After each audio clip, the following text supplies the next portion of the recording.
ministry to be in.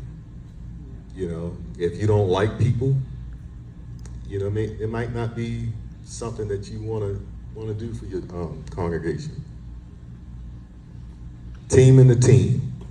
Team in the team is very important because you don't want to put a person that you don't trust or his character doesn't stand out back in the back counting money. Nor do you want to put a person that eyes are always wide when they're around your babies. You know, you want to get a mother in shamble and destroy a ministry, you mess with them babies. And it's over. You know, so your integrity, as far as that's concerned, you got to make sure you put the right people at the right places on the right assignments. You know, if you like to talk, you know, maybe being out in the parking lot might be your thing.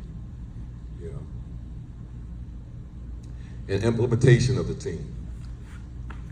Sometimes, just like I said, that would be the hardest thing. Besides getting buy-in from your congregation and your leadership staff, implementation of the team. Most of the time, it's a volunteer team. You know, very little house of worship can afford to pay full-time security people. You know, that's just a fact. But just like I said, some of them pay the leaders full-time, but then others are volunteers. But just like I said, people just want something to do. You hand them one of them radios and say, hey bro, hey sis, you know, you mind watching for us this week? You know, you'll be surprised who yes, you know, Secret Service, we wear my black suit, my white tie, you know, because people just want something to do. And if you make them a part of something, they feel like they are part and they're important as well. The safety of the church and the family. Potential events that can happen at your house of worship. Medical problems, just like we just stated. Parental custody visitation. Now, I didn't realize that this is a big issue, especially at our churches. You know, especially with the fathers. They feel like that if they can come to the church, there ain't gonna be no issues there because ain't nobody gonna cause no scene, so they can come snatch their children and it's no big deal. A lot of disputes happen behind custody and visitation issues at our house of worship. Theft,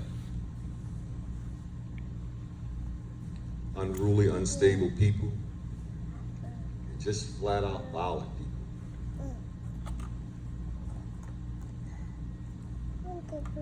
Loss of missing child. You know, if you got a large congregation, sometimes the children slip out in spots that they're not supposed to. And of course, active shooting is one of the biggest ones. There's so much more, but that's just a snippet. If this video works, because I realize that the Wi-Fi on my phone is not as strong as the one in the office, so I'm hoping it's gonna work. I'm gonna just show you this short clip of this video.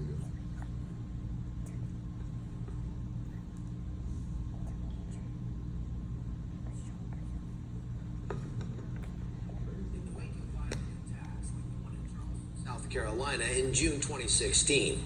Many churches have seen the need for a dedicated security program to help keep their congregations safe. Since 2011, the number of violent incidents occurring at churches in the United States has doubled to more than 4 each week.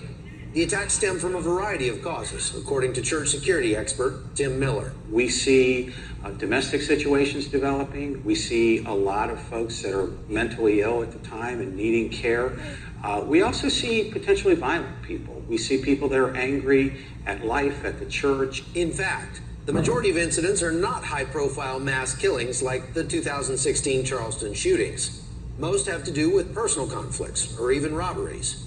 But church security teams must be prepared to deal with any situation that arises. So unless they're actively violent, our first priority is assessing them and getting them the help that they need. Tim says church security teams should broaden their focus to include much more than just an active shooter scenario. And we tend to think of emergencies as violence. But the reality is it's much more likely at your church that you're going to have a weather emergency or you're going to have a fire emergency. And so when I'm talking to churches, the first thing I encourage them to do is develop a simple, clear plan. A comprehensive plan will get incrementally more difficult as the church grows. Multi-campus churches are becoming more and more common around the United States. For Christ Fellowship Church here in South Florida, they have 8 campuses now and minister to almost 30,000 people every weekend.